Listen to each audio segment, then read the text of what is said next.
Je suis Afrique, première émission socio-politique au cœur de l'Afrique. Je suis Afrique. Papa Afrique.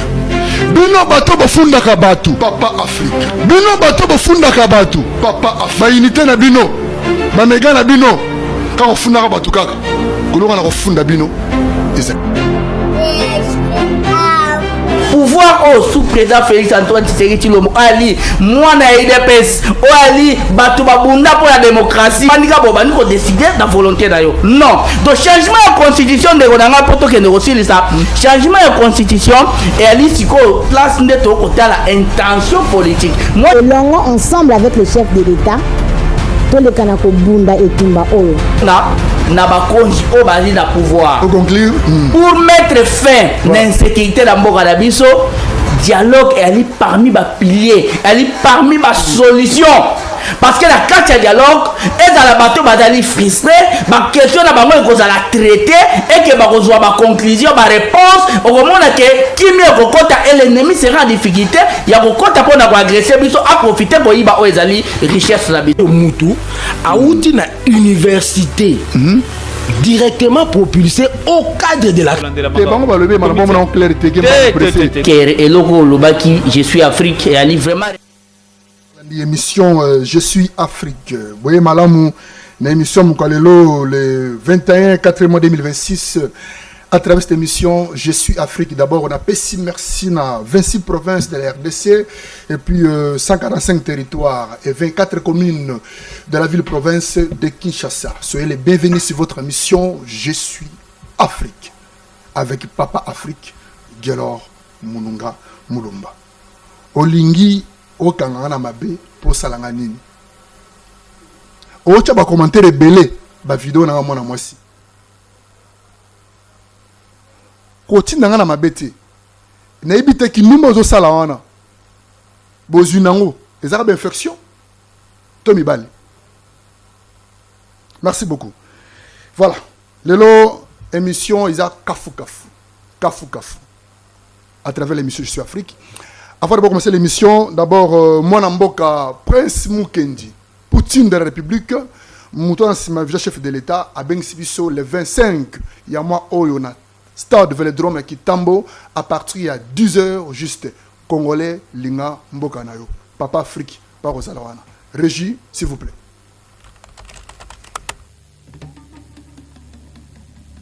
L'objectif est de conscientiser le peuple congolais à aimer notre pays, à s'engager positivement pour que le pays décolle, ainsi que à mettre de côté tout ce qui est comme guerre, division, tribalisme. Le message clé, c'est inviter tous les Congolais à la prise de conscience, à l'amour patriotique, à l'amour de notre nation. Nous lançons l'invitation générale à toute la population congolaise du nord, sud, est, centre, ouest, que le 25 avril 2026, à 10h juste, nous lançons notre campagne Congolais Lingamboka Nayo.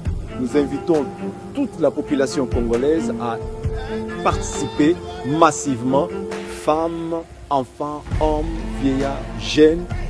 Venons très nombreux pour que nous puissions tous prendre la décision le 25 avril. C'est une date qui va rester gravée dans le cœur des Congolais et Congolaises. Le 25 avril 2006, le samedi à 10h, tous au stade Vélodrome de Kitambo.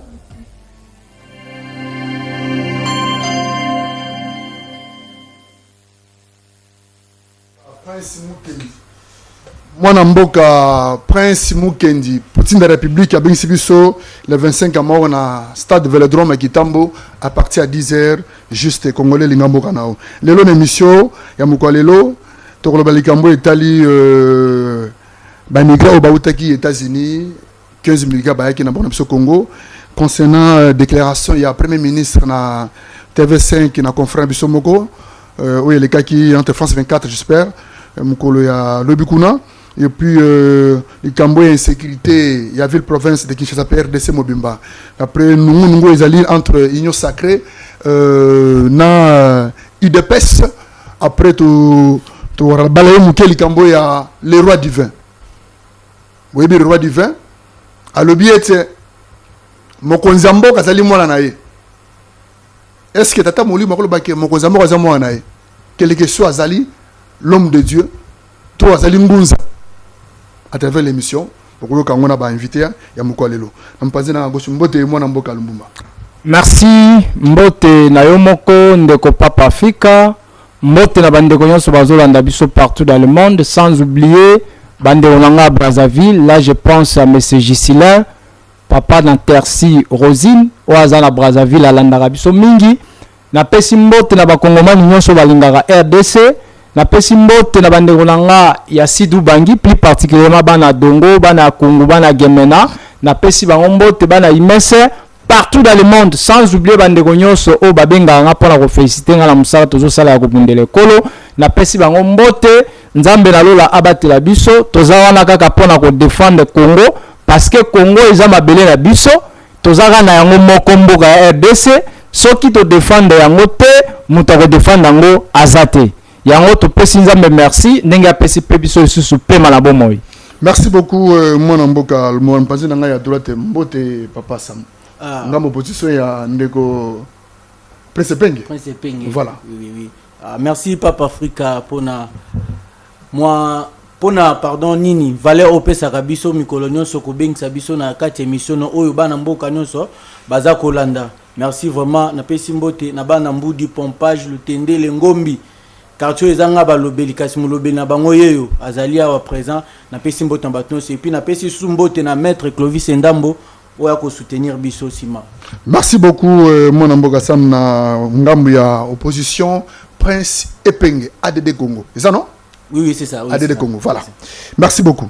Première question. Concernant les Kambo Tolo Belelo, Boyebaka, un homme de Dieu, Nato Sakana contre été. Mais Moussa Lobaki, n'a pas sepelaki na ngoti.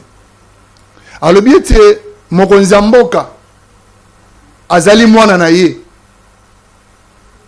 Mokonzi mboka abi Félix Sekedi azali mwana na ye. Est-ce que il y a quoi propagande que mokonzi mboka azali mwana na ye? Parce que musika lobi mokonzi mboka akoloba teke nkamba ezali yesen. Azana na attribution wana te. Si comme mokonzi mboka d'abord nganga liboso ya Congo, il est chef de l'État. Ça c'est bangote. Avant d'abord de m'inviter Maloba. D'abord, on va sur une déclaration, il y a le roi divin, on va bien le roi divin. À suivre ces éléments. Régis Soublé. Déclarer un combat sainte. Moi, je salue cette démarche. Mais la sainteté ne se déclare pas par un chef de l'État. Kamba a déjà été une terre sainte depuis nos ancêtres.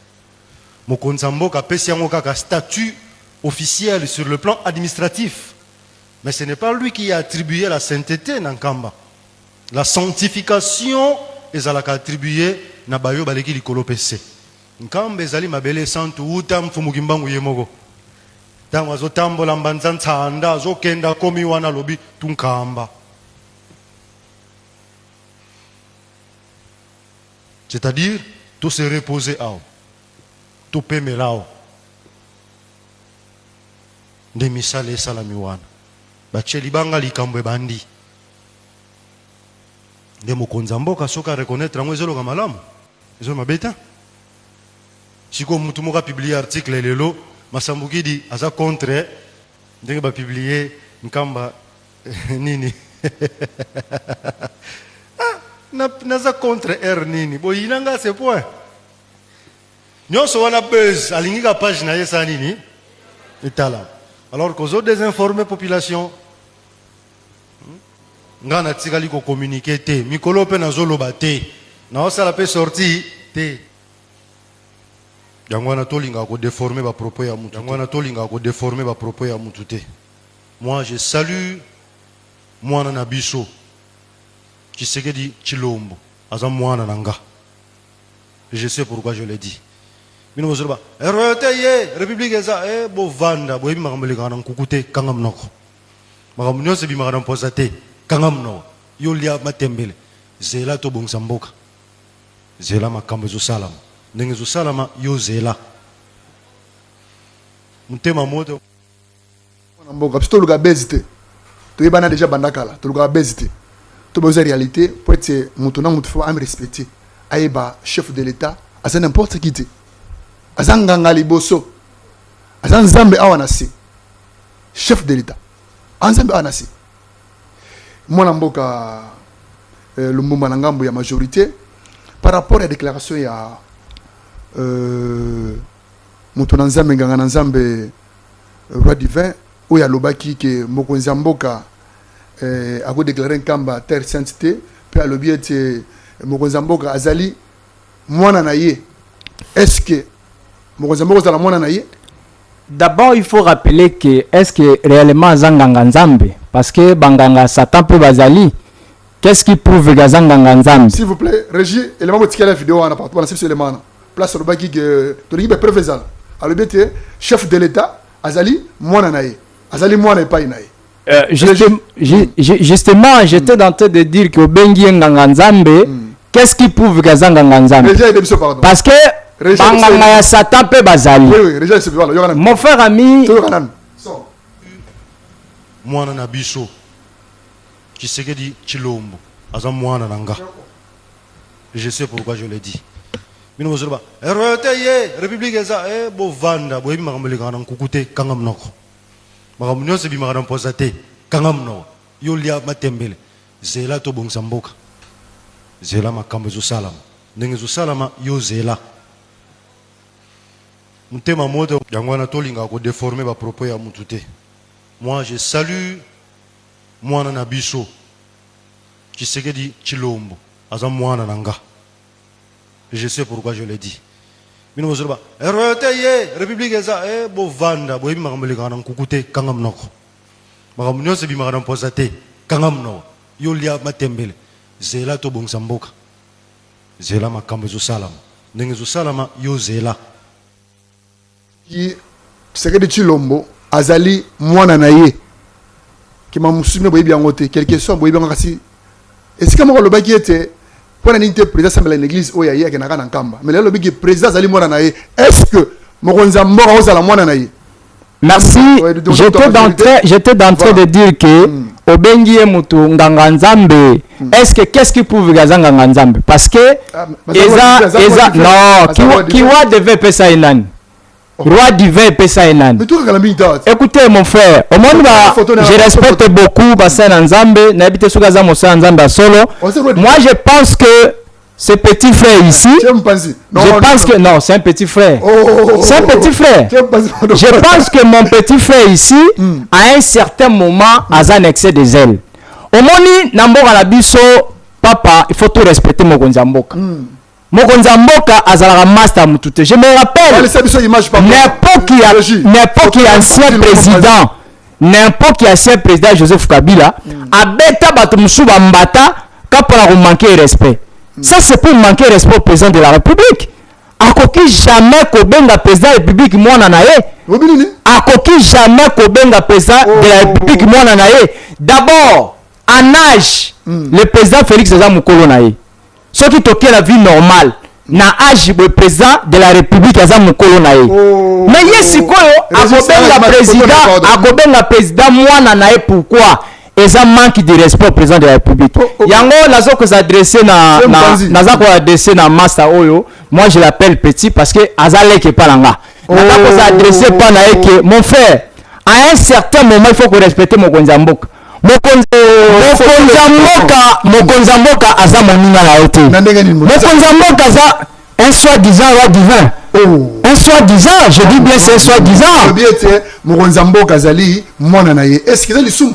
Eza lisumu te, eza manque de respect na institution président de la République pe la mokonza mboka. Non, mon frère ami, à un certain moment il faut que respecter mokonzi nkolo. Yona nga toza d'accord que biso nyonso tobengaka tata mokonzi nkolo. Soki makambo yo simba te babelaka président Félix, mais comment ce monsieur il doit dénier la personnalité de chef de l'État? Comment? Hein? Abenga ya lobi que non aza mwana na ye ya nesaka alatisaka abokolaka ou bien ndenge nini? Non, mon frère, soki alobi bongo soki azala makamusu ya nkuku il a fallu alobango te. il a fallu le bangote. Comment est-ce que la place publique dans le monde entier que le président de la République a ça mouana naïe? A ça mouana naïe pour quelle raison? Ça c'est manquer le président de la République, ça c'est manquer biso baï majorité. Oh, tous ceux qui défendent le président de la République tout le monde. On dit que tous ceux qui attaquent qui passent par là, net défendant mon Zamboka. Mais il y a qui ko bafouer responsabilité chef de l'État. Abenga gaza mwana na ye aboko la kalesa kalati saka koma soki alobi ke non azala makambo wi kolobate ne fallait pas abenga chef de l'état mwana na ye yango nazo profiter na bandeko nyonso oya sécurité bandeko ya sécurité moto aboye aza moto ko interpeller ayebisa ba sekeni na sala na chef de l'état mais oui ayebisa ba sekeni ba imboka ba yebango parce que quel roi divin un roi divin a manqué mokonzi ya mboka nyebite suka zena ba sentiment ni no ba benga excès des ailes animaki akenda robenga chef de l'état lobi aza mwana na ye ça sonne très mal mon frère. Il faut faire le distinguo entre l'époque ya Kabila et l'époque ya chef de l'état l'autre la président de la République au moins à un certain moment, ça en passe. Le chef de l'État, tellement à pasteur, à social, à bâtonnier, sur Malamou, par contre, il y avait le chef de l'État. À l'époque, il y a Joseph Kabila, il y a retenu le pouvoir. Joseph Kabila, la bête, on m'a kuna la kinakati. Autant la Congo, batata, nel, bazobi, boko, kuna, bazobi, boto, biso, bangala, gogola, bango, bête, bango, bambata, tout simplement pour la corriger, Kazamouane. Il lui va tenir des propos à le président de la République, s'il vous plaît. Moi, je suis président de la République à Bengemouane. D'abord, président avant normal, Asa Mukolo Naï, Asa Yaya Naï, Asa grand frère Naï, à Bengemouane pourquoi? Et il se contredit en disant que le président qui n'a pas l'église n'a été. Si quoi, moto qui n'a d'abord dans l'église n'a été. À Benga est petit frère pourquoi? À Benga est, disons, moi n'a pas nani. Yangonga la zosenga na IDPS, besoin de pouvoir, bon fungula misu. Tout court, tout passe, rien n'est demain. Mais l'histoire demain, histoire de quoi ça va faire? Le but est bangouze, bébé,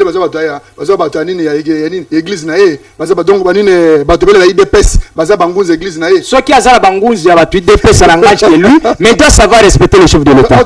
Moi, je ne viens pas ici pour défendre les individus, il y a pas parti politique. Moi, je viens pour défendre le chef de l'État, l'institution à Moka. Il y a un moment où on a un drapeau parce qu'il a prêté serment qu'il a défendre le collectif qu'on a retracé à Mabélé. Le président de la République a la masse à Moningate. Et c'est qu'il est là, au Soko Eba, président, au Zola Tavares, au Komiko Sakana, président de la République. Non, moi je suis contre ça. Souci n'a que tout respecter le président de la République. En commençant par la première dame, moi, Sinaye, parti politique, n'a IDPS, Bisso, toujours soutenir et motivation à respecter le président de la République. Parce que si toujours respecter le président de la République, il conséquences des années, même une bande va respecter mon conseil à la bisoté. Imaginez tant au Kabila Zalaki, Obenga Kabila qui a Zamouana Nanga. Azamouana Nanga. Il n'y a pas de conséquences. Donc, Massa Oyo, Nazo Sengala a retiré la propos. Na passé 48 heures. Mais oui, d'ailleurs, c'est mon petit frère. En âge, moi, je suis son plus jeune, grand frère. Mais je dis, Azomonana, Azamukolo Nangate. Oui, je le dis. Qui divin nae, Talingate. Nazara problème n'a été nae, biété, n'a tika kota pe l'église n'a été. Mais Oya Sali a touché responsabilité à chef de l'État. Voilà pourquoi moi je m'énerve, je me fâche parce que ce qu'on s'accorde à président Langa Fati. Fati c'est notre président. Il est le seul président où a eu pouvoir la Mindo quitter. Il est le seul président où a eu pouvoir la Cour d'État. Il est le seul président où a qui mieux élu la population que le président Nyos. Tout respecter quand même. Azamoutou c'est vrai. À quoi qu'on a faiblesse c'est le cola un humain, mais tout quoi qu'on négligé était. D'abord Azamona Mboka, tout ça pour ça que tout respecter. Mais lui doit dire que Félix, président de la République, le gars de la nation, Azamona naïe. Là je lui donne 48 heures à retirer Yango. À retirer Yango, à Senga pardon, il a péché contre la République. Il a péché. Non, mon frère ami. Au moins ce qui a l'obéi et ça la makambwakati. Donc ça le kuta. Voyez pourquoi tu crois que le président de l'église n'a été. Mais il y a la contradiction. Par rapport à le président il fallait déclarer le Rwanda. Est-ce qu'il y a que mon chef coutumier à Congo Bimba? Encore une fois, une déclaration ratée. Encore une fois, une déclaration qui énerve. Ndekonangai, mboka oyo et ça na mibeko na yango. Pomboka ezala administré. définitivement constitution peut si pouvoir la chef de l'État. Et là je salue les efforts il y a ministre délégué aux affaires ministre délégué à nini il y a politique de la ville Angel Bagasayogo. Angel na cabinet na je salue Isha directeur cabinet na ye ba sali musala malamu ba pesi kamba valeur sous le haut patronage ya chef de l'État madame la première ministre ba commission kamba siko ekomi la ville 7. Où est le problème? Ce qui a lobby qu'il ne fallait pas président de la République à Salango bongo na ndia ko Salango ce qui ezaki bango basela kini ko Salango nana empêcher ki bango ba Salango siko tango président Salango aya loba kino ne fallait pas président Salango non nazosenga ndeko ayeba ko respecter chef de l'État ayeba ko respecter chef de l'État azamasa était chef de l'État azalaka master à mototé. Un peu de respect au roi divin. Moi je le respecte mais lui ne respecte pas le président de la République. Non qu'il est roi divin à Nini. Yami nango. Seul pas Zaro ya Satan to yoba. On sait jamais. Oh t'es retiré quand même. Non. Écoutez, nalobi yango soki je le dis au conditionnel. Nalobi yango la conditionnel. Soki pe azaya Satan. Yoko eba parce que nga na auto za thermomètre te auto zo ko mesurer que o aza mutu nzambe te nana ngwa sali autopsie ayeba que aza ya vrai ou aza ya faux nzambe moko yebi yango na obi si semblerait que aza ya nzambe te aza ya Satan nga auto koyeba te c'est roi divin. Conclusion exacte. Monsieur, c'est injurité. Quand j'appelle quelqu'un monsieur injurité, n'a bengi monsieur, le soi-disant bengi roi divin. Monsieur le roi divin, n'a ko respecté yo, mais aucun outre au touché président de la République. A sali outrage contre le chef de l'État. Ceux qui bazo kanga, permettez. Ceux qui bazo kanga batoka kana moi injiri muke. Supposons que moi injiri muke blessé bato bakangi président de la République. Bongo ko dédaigner président de la République. Ko kitisa président ko ba mwana na ye. Parce que tant babi que oh mwana na nga. Ça veut dire que aza muke. Ça veut dire que nga nazali corona ina nyoso. Ezako ko respecter chef de l'État te yango la sengine a retiré ba propos na ye. Deuxièmement service à sécurité ba interpellé aloba makambo nino ba beta kana président de la République na to siliki parce que ce n'est pas normal mboko ba comme ko blaguer la chef de l'État. Non, on doit savoir respecter le chef de l'État. Faut tout respecter ye azama sa batoté. Merci beaucoup Lumumba de cette commission. C'est pas moi être bon, c'est pas être lâche. Moi, je suis en opposition. Merci. Moi, je suis en parti opposition. PCP, par rapport à la déclaration, il y a le roi divin. Bon, Papa Africa, premièrement. Photo registre. Premièrement, pour Ndeko Lumumba, pour Alukata s'est charné trop na Ndeko Nabiso Oyo Makambo Alobiwana. Premièrement, surtout l'andeli stati à pasteur. Pasteur, non, premièrement, Zalaka, même si. Aza mwana mke pasteur ba benga toujours que papa na biso. Toyebi pourquoi to benga ba pasteur papa na biso parce que c'est pas les ambala liboso te. Président Félix Tshisekedi tango azubo kondi. Si je me rappelle bien akenda ko s'agenouiller devant pasteur Moboywana. Quel est le nom de pasteur na bosani? Pour ba sambelele. Pourquoi Fukama? Étant que président de la République, pourquoi s'agenouiller devant pasteur wana? Donc il faut comprendre que non. Fukama na koloba est différent. Non, koloba tango abenge mwana sur le plan spirituel ya étant que Moussa Nzambe. Abenge mwana te tant que mwana na ye. Il faut comprendre le kwana. Et non toujours ka kaboso nga koto interpeller koto lo okanga. Aza pasteur, aza Moussa Nzambe, eza na ba papa ba maman. Oui, c'est ça, il a raison peut-être, il a raison. Oui, c'est ça, il a raison parce que il n'a pas tutoyé comme le chef de l'État ya robenga eke non, mwana na ye. Abengi mwana na ye na sens ya kozala ke non, ya aza Moussa Nzambe. Pour ceux qui a une église na ye, alinga ki peut-être abenga ye, papa ya molimo to ko koloba. Tango akendaki kamba, balongola mapapa na kamba pourquoi balongola mapapa? Pardon? Mais il faut comprendre que non, ceux qui a bengue moana, zana raison bengue moana pourquoi parce que ça Moussa Nzambe. A bengue moana tant que moana boti. Comme ya lobaki d'abord que Mokozambo a jamais kolobate que camp za l'ISN, il fallait d'abord que Banganzamba on va déclarer. Bon, kolobalien c'est ça koluka peut-être ko promouvoir ko bimisa ngo libanda boy, mais elle a déjà l'ISN depuis qu'elle a toyebi yango. Pourtant to ndana kam to ngola mapapa pourquoi? Partout on l'a pas mais surtout comme on l'a pourquoi parce que ça il y a déjà lien sain autoyebi déjà depuis que déjà juste répétition mukonzambo ka salwana tant que oyo mukonzepe sa melie wana. Ils sont d'accord que moi, lobby, nous, lobby, ils sont solo. Donc, ils ont ma bête. Ils ont ma bête. Affingité. Conclure par rapport. Mon cher, Nazo répondit par rapport à Ndekolanga. Mon cher, tout ce qui est sentiment. Quand on a appuyé qui a la raison, je regrette. Un beau gars comme vous, un homme chic comme vous, tu es perdu dans la nature pour ma propos à mon toit, un chef de l'État qui a mon cher ami, retenez une chose. Le président de la République, ce qui a une église nayo, a une simplicité, et lingi kolongola est président. Il reste président de la République. D'ailleurs, il faut rappeler que le président de la République, il est le seul président où il a manifesté amour. Nabatonyos, où il a manifesté sa simplicité. Est-ce que n'importe à Kabila? Kabila, quand on dit que Joe Boye, Abengaye, papa, bon, mon frère, Zobenga, soit disant roi divin, n'importe à Kabila, Kabila, quand on dit que Abengaye, mon anaye. Mais si Kabila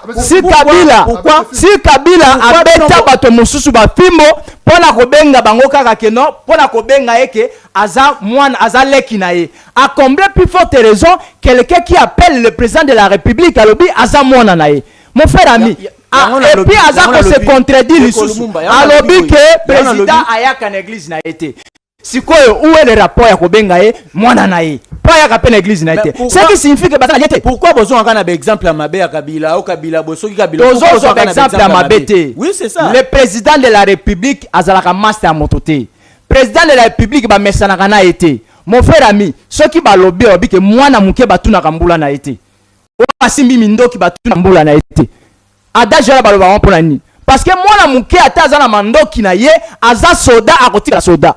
Mais à combien plus forte raison, le commandant suprême de l'armée, le président de la République, le garant de la nation, ce n'est pas du respect. Voyez mon frère ami, tout ce qui est sentiment, mon frère ici il a mal agi, il faut retirer vos propos.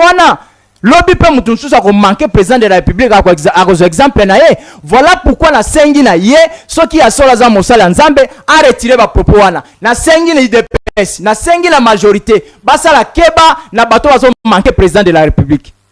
Merci beaucoup mon amboka Bumbazali. Autre commentaire pour nanga, commentaire mais moi si autre commentaire pour nanga. Autre commentaire mabe. Ngi ndungo salaka. Bozune zanine. T'as d'infection? Merci. Merci. Merci. Papa Afrique. Papa Afrique. Ça continue Afrique Mobimba. Être bon, c'est peut être lâche. Voilà. Deuxième partie, émission Mougalelo concernant les Cambo et déclaration, il y a maman premier ministre na Mboka Libanda, Oyo Ayebakite. Na bato bayaki na mboka au Tech d'Amérique 15 personnes batuni na TV5 Monde et France 24 plutôt mais à répondre disons bikolo na bangote est-ce que wana likolo baki comme si chef de l'état travaille moko sans premier ministre ton ndengeni. Mon frère ami d'ailleurs tant on a lundi déclaration il y a la première ministre que je respecte bien nazalaki déçu. Oh. Oui, j'étais déçu. Non, dans sa majorité, mais lorsqu'il y a une question qui engage la République, ni de la majorité ni de l'opposition. C'est l'intérêt du Congo. Voilà. Tenez, Madame Bazo posait une question si simple, mais elle a balbutié. Oh. Madame n'a pas maîtrisé la matière. Madame avait des papiers. Azala ba papier à main. Azo triché mais azo responsité. Na ba papier na ya azala ki na yango. Akanisa ki ke réponse ko uta na ba papier. Mais fort malheureusement na kati ya papier réponse ezate. Premier ministre. Non, soyons sérieux lorsqu'on gère makambo ya l'État. Nous devons éviter des sentiments. Madame azala ki préparait pour répondre à l'interview wana. Madame, il n'avait pas de matière. Je respecte bien la première ministre. Et là aussi, je donne la Bible raison. Ce que je ne permets pas à la femme de prendre l'autorité sur l'homme. Oh. Bien entendu. Moi, je n'apprécie pas que Basi Bazouakaba pose ses responsabilités. Permettez-moi, ça n'engage que moi. Elle a fait, non, elle a fait la honte nationale. La honte nationale. Au niveau national. C'est une communication ratée. Oh. C'est une communication de honte. Alongoli biso esengo otozalaki nango ya Léopard. Léopard a gagné. Tozo qui est dans la mondiale to sepeli mais maman la ministre je respecte bien alongoli yango. Pourquoi alongoli yango? Question ya immigrant et ça question moko très importante, ça question sécuritaire. Je prends seulement une seule phrase au maman Soumina Lobi. A Lobi que ba immigrant wana baye awa d'une manière transitionnelle. Abi baza na transition. Mais posez-vous la question, lorsque nous sommes dans une phase transitionnelle, Eli Kolwani, ça veut dire qu'il n'y a pas la précision. La transition peut prendre une année, 2 ans, 3 ans. On se comprend. Et puis, il y a quelques choses. Alors, il y a sunga États-Unis. Entre RDC, soyons sérieux. Entre RDC et États-Unis, il y a sunga moninga. Voilà pourquoi je suis en disant que Maman Soumina a sali communication moko mabe. Yango tozo senga na cellule ya communication ya Maman Soumina. Ba aider yé na communication. Vous savez, il y a un problème. Permettez-moi de planger. Maman Soumina nenga zandengona e ba konzi na biso mingi. Balinga ka ba communicateur te que nous sommes. Balinga ka ba journaliste te. Tout nanga question. Maman a sali combien d'interviews? Ah, on a mboka 6 places. A sali combien de conférences de presse? Voilà les conséquences. Elle devait s'entraîner. Tant ozobi malalibanda ya mboka, ozola ta couleur ya mboka. Il faut qu'on y ait belo koni lozoloba. Et j'ai été encore choqué. Je termine par là. Nande Kolanga José Mbenza. Oh, bangona Maman Soumina, baza même province ya Congo. Basali ba bavir moko, on ne peut pas imaginer. Monsieur Mbenza, il dit que alobi que na niveau ya nini ya batuni ya Amérique. Il y a que deux Seigneur, il y a que 2 pays. Donc Mbenza banda tanga la géographie, ayebite que Amérique ezalaka na ba pays belé, notamment tozala Chili, tozala Cuba, tozala Venezuela, tozala ba plus que belé bazé belé ba mboka ezé belé. Mais lui il nous dit avec certitude que ça 3 pays. Au moins que communication na bango eza mabe. Yango nazo chiti en disant que Maman Soumina to respecte que mingi obeti mabe. Obeti libanda. Yango na souke eza que président de la République qui sala remaniement, Maman ça c'est 2 ans, azu déjà kwa iko zo akenda ko pema, ministre mususu ya premier ministre ya gouvernement ya esunga mokonzi ya mboka. Merci beaucoup mwana mboka Lumumba na ngambo ya côté ya majorité. So rouge oyo. Aussi mala ba muke obiki ngoza rouge. Merci vraiment. Voilà. Côté opposition après ce pays, moi Namboka. Déclaration il y a premier ministre na Radio Libanda na face 24. Nous avons nous avons opposition. Bozi Babiloko Bamingeta tondengeni. Boyangona nous na beti maboko pour na Papa Africa aza muta majorité mais quand même Lumumba pardon Lumumba ndeko Lumumba. Merci. Bravo pour na yo. Pour l'amour du Congo nous allons dire que la vérité. Mbetelo maboko pourquoi parce que on comprend de vérité. Merci. Yango vérité yo tozoloba coloniaux tongo midi poko au prince penga zoloba azoleka na TV5 monde yo koma lokola ndaku na ye lokola neto ke Papa Africa na Papa Afrique. Donc pour comprendre que non mboka ezana problème te ezande ba dirigeant na biso de bazana problème. Vous voyez directement première ministre pardon Madame Soumini tala nan ba information zo pesa na niveau na ye na statut azana ngo tala ba information zo pesa. C'est par là que vous devez comprendre que nous faut to fanda to solo là-bas na mboka ezo tambola malamu te mboka eza malamu te esengeli kozwa batu oyo mitu ezo sala ndeko na biso Lumumba lobby soki azwaki ata pembeni peut-être makama bolinga lo bango te. Bien entendu. Mais pourquoi? Parce que il faut comprendre. Donc pour dire que ba mboka na biso eza na problème ebele mais ba kezwa ba tulokola ba immigrant ba ya na mboka na biso tandis que moi prétend vous ya koyamba ba immigrant tandis que ba tunabina ya paka juma bazo fanda libanda na ba kitena ba tol baza libanda depuis bobuka bango pour dire que non mboka eza kobe bato fanda to solo la to sala remaniement ko koluka ko tia bato esengeli na ba place esengeli. Voilà Papa Africa. Merci beaucoup mon mboka Sam côté parti à presse penge. Conclusion pour la déclaration ya maman premier ministre Baki que bato wana et sécurité libikolo na bango pays na bango a habité. Est-ce que pour conclure mais si on peut c'est maman premier ministre mkwalelo conseil on a reçu que Maman Soumina oui na critiquer na lobby vérité. Nous sommes là pour défendre le Congo et non les individus. Voilà. Conclusion à la repèse à Maman Soumine Zake, a sali déjà histoire de Namboka. Oyo, il est temps Atika primature. Oh. Atika primature. Maman Soumino. Eh. Va démissionner. A sali déjà, azu déjà Mbongo, azu Bandaku, a sali histoire de Namboka. Oyo, Atika primature, Bapé Sango Mutumususu. Pourquoi pas Bapé Sango Vital Kamere, le président Vital Kamere. Mais oui. Soko boy Vital Kamere. Pourquoi pas Nga Lumumba là comme premier ministre? Voilà, pourquoi pas moi Lumumba là comme premier ministre? J'ai toutes les compétences différentes à gérer Mboka. Oh, si la femme a géré la primature, pourquoi pas moi? Je suis capable à cause de la ministre et à cause de la premier ministre. Voilà pourquoi la 5 président Biloko Mibale. Maman Soumina Kenda na repo.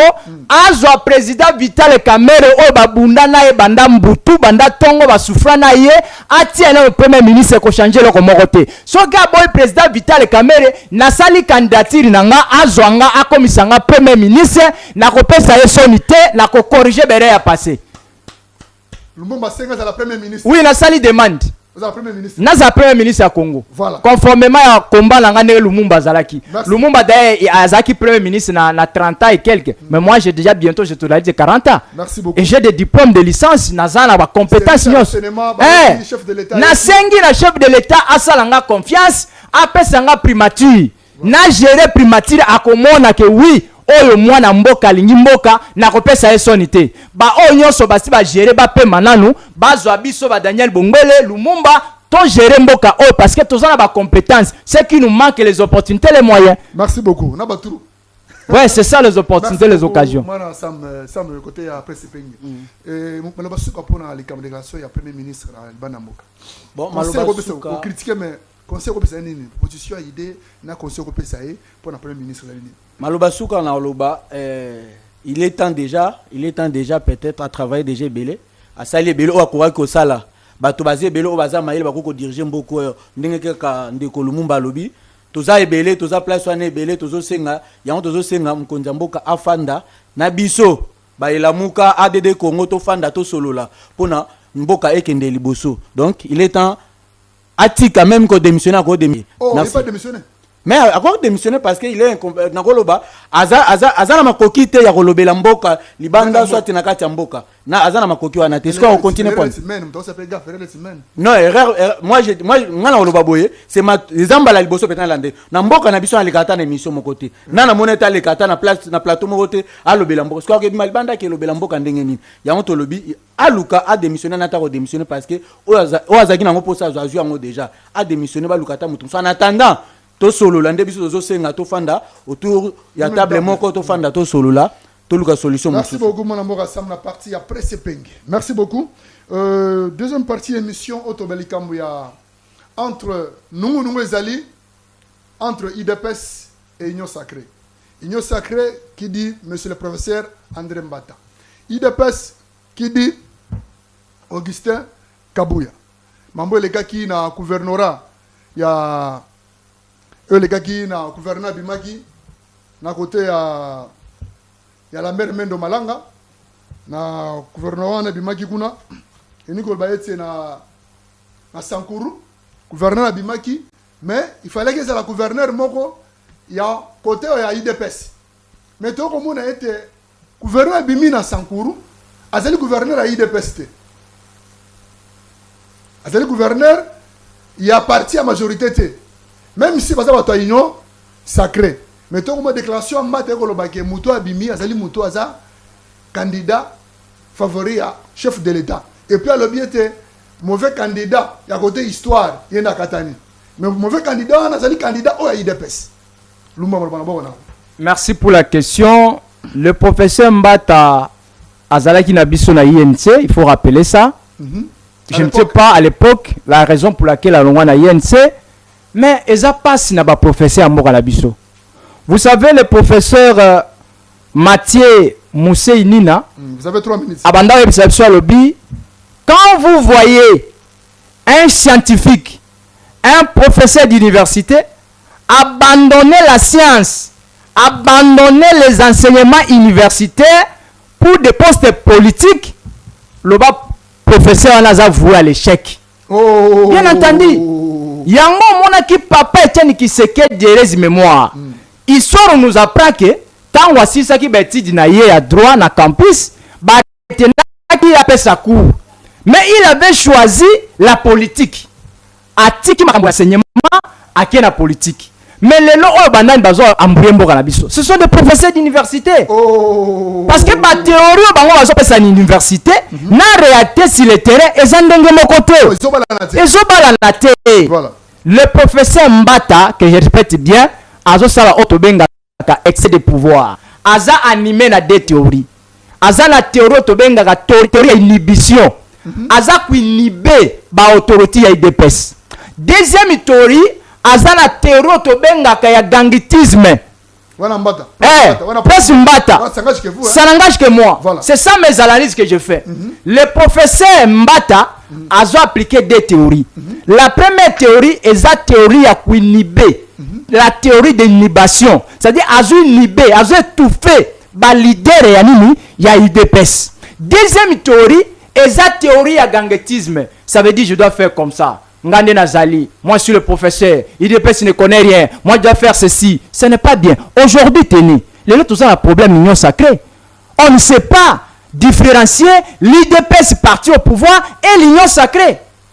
Et je vous donne un exemple. Aouti ko publier mokanda moko awalobi ke batonyo so pona ba mbeta changement de constitution, ba ke na ko soumettre ba proposition panayi. Mais c'est grave. Il devait le faire à l'Assemblée nationale. C'est l'Assemblée nationale où ils ont organe délibérant ne ko traiter matière wana. Question des agues déjà toqué déjà balai. Deuxième élément, aouti ko poser question à gouverneur ya nini ya Sankuru. Alobi ke non Augustin Kabouya, que je répète bien, Oyaza secrétaire général et IDPS, président à l'intérim, à ça la mauvais côté histoire. Mais ça c'est pour blaguer avec le président, le parti présidentiel. Avec mémoire de Tshisekedi. Non, c'est ça, avec mémoire Papa Tiens Tshisekedi. Dengali Kolobake Kabouya, nani kolo yoso wana pour ne pas dire ba grand baoba et IDPS, ça la mauvais côté histoire. Bamubake ba Peter Kazadi baza ebele ba bino chibala mage balongo longo bakenda baza la mauvaise histoire. Voilà pourquoi je dis ceci. Si réellement il y aura le changement de la constitution, il ne faut pas interdire ba professeur basa la politique té. Oza professeur tikala l'enseignement. Soko lingi okota na makambo politique donc balongo le titre ya professeur. Parce que tout ce monde que le professeur va sur chef de l'État. Alors pour chuter, un chef de l'État a changé d'animateur et union sacrée. Il y a la crise. Réunion et ça le maraté. Le professeur Mbata a frissé presque tout le monde. On sera trop jeune. Il y a un pour chuter, tout ce qui est président de la République a sa responsabilité à main parce que Yende. Nasuka ya mandat bakotu na ndebila nasuki wana. Merci beaucoup aussi carton jaune. Nous pouvons laisser la candelle là. Non, ils ont fait ça passe. Non, on a retiré. On a retiré carton jaune voilà. Merci beaucoup Nangamuya. Après c'est une déclaration ya professeur Mbata Mukambi ya union sacrée et puis Nangambo ya IDPS mon ngunu ezali par rapport au gouverneur de Maki na kota Sankuru. Alobi IDPS c'est un mauvais côté histoire. Na muto akatana na course ya en tant que gouverneur. Merci Papa Africa. Merci Papa Africa. Premièrement na koloba bomoni yango bango moko bakomo bomana bakomo bunda bango moko bazomi bimisa ben compétent bango moko bazolo bebele belé. Donc on a na koloba ezani na landaki ndeko nani Augustin Kabouya azo contredire mutu na bango moko moko. Bango moko kaka bazo swana bango moko kaka bazo se contredire pour dire que non ba comprendre que non bazana niveau ya incompétence ya makasi na kati ya ba poste o baziwana. Pourquoi? Parce que bino moko bozo luka bomi contredire ce que ba to soutenir bino ndengeni ba soutenir bino ndengeni. C'est par là que vous devez comprendre que non tozana bozangi ya bato ba koki ko diriger mboko o ba koki ko diriger ba place o bango bazali ezaka raté parce que ba bundaki ba poste ezebela ko pesa ngona kati ya ba parti na ba kati ya union sacrée ba poste ezebele. Il faut pas comprendre que non ezana bato bazape bien placé ba koki ko sala place wana o baza mayel o mito ezo sala et non o bazeli wana pona ka ko se contredire bango moko. Donc voilà on a koki ko loba bango moko komi ko swana déjà to beteli bango maboko po ba komi ko swana bango moko déjà. Na lingela loba ina réagi par rapport à popo a moninga ba déclaration na yo. Ce n'est pas question de l'incompétence mon frère. Le président de la République, il est compétent. Le président de Bazo Bunda pour Mboka Kabouya, il est compétent. Azo gérer IDPS calmement. Le secrétaire général, il est compétent. Le problème est anine. Le problème est un intérêt égoïste. Mutula mutazolu ka intérêt na ye. Oyebi ke koko kozapena président de la République. Akoki kozapena ba ennemi o balingaka na niveau ya IDPS. Akoki kozapena union sacrée. Voilà pourquoi nous disons ceci. Le président de la République, il est le seul qui a convaincu le monde entier qu'il a bunda pour la mboka. Mais son entourage va accompagner été. Voilà pourquoi nous avons dénoncé la biloko wana. Et pas dire que le président c'est la mosala. Non, qu'est-ce que ça professeur Mbata le président de la République a un intérêt à changer d'animateur na niveau ya union sacrée. Union sacrée, bato mayele basé belé et ça ka professeur Mbata tout. Parce que le professeur Mbata il semblerait, et ça se voit aller, il a frustré tout le monde. Il a frustré le président Vital Kamerhe. Il a frustré Bati Lukobo. Il a frustré beaucoup de gens. Il a frustré Augustin Kabouya. Est-ce que mon bongo, il faut tout cahier pour que ça le seul professeur constitutionnaliste? Non! Il y a beaucoup de gens, d'intelligence, c'est belé. Il ne faut pas respecter le parti au pouvoir. Il faut respecter Bango. Merci beaucoup, Mwanamboka. Parti au pouvoir. IDPS union sacrée. Voilà. Donc, on a une émission d'abord à Moukwalelo. Conseil numéro P, ça n'est pas prof Mbata. Na Augustin Kabouya, moment actuel. Conseil n'a pas sa professeur Mbata que j'aime bien. Il y a un adage qui dit tout court, tout passe. Sauf l'histoire. L'histoire ne s'efface jamais. Histoire éthique, elle aura toujours histoire. Le président de la République a eu pouvoir Oyo, Batoba Koufa, Batoba Tumbama, IDPS, Azana pouvoir. Il y a que gérer Mboka Oyo parce que c'est l'opportunité. Atika IDPS a géré Mboka Yango. Atika ko sangisa IDPS na union sacrée. Merci, moi Mboka, Mboka Suga pour la solution avec IDPS na union sacrée. En tant qu'opposition, le banim. Vous avez 30 secondes pour cette émission. Bon, oui, Nakoloba, Bafanda, Basol, et puis Mukonzamboka, Azwa Parnaye, Yakolo ko changer. Même Bango Ibale ko changer, Bango Lomana va poster pour être batambola malamu. Merci beaucoup. Nous sommes à la fin de l'émission. Je suis africain. Napesimo de Paya. PDG Pichou Karande Mémoire. Nakata Poto. Mouto Atambolaka. Mundela Tchamoussapi. Le PDG Pichou Karande Mémoire. De la part de Papa Afrique. Depuis Kinshasa, la capitale de la RDC. Moi, je suis émission. Merci. Na confiance au Pessinga. Na Pession Mbote. Na Pessi le président de la République Mbote. Na Pessi mon professeur Vital Kamerhe Mbote. Sans oublier mon ami Joël Walandakanga Mingi. Nande kolanga za na Brazzaville, Gislin na pesi mbote belé bande ko nyonso o bazo soutenir na pesi bango bambote. Na pesi mbote pa prince ponge place azali mwana mboka o azo bundela mboka po ekende liboso, na pesi mbote place azali puis na pesi mbu du pompage binono surtout na pesi binono mbote na binono surtout. Merci beaucoup, nous sommes à la fin de l'émission. Merci na régie, merci na ingénieur Gracia mwana Maël Belé. Nous sommes à la fin de l'émission Je suis Afrique. Être bon, c'est ne pas être lâche. Fait un service d'enseignement et bien il n'y a personne à intimider. Congolais est incapable de ressembler à boîte à tomates, à pouvoir